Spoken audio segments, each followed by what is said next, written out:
Connection is you trying to understand what they are feeling. Because if you do not, even with teachers, it is very hard to teach something if you haven't connected with your child or with your student. Kumustahin nyo kung guro ka, kung teacher ka? Kumusta ka ngayon? Anong pinagkakaabalahan mo sa bahay? Anong paborito mong pinapanood?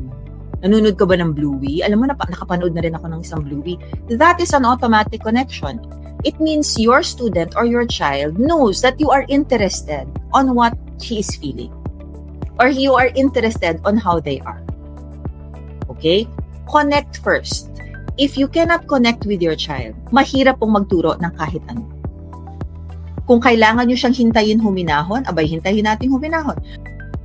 Okay, so connect first. Yun ang unang-una. Connect. So, iintindihin natin ang bata. Hindi po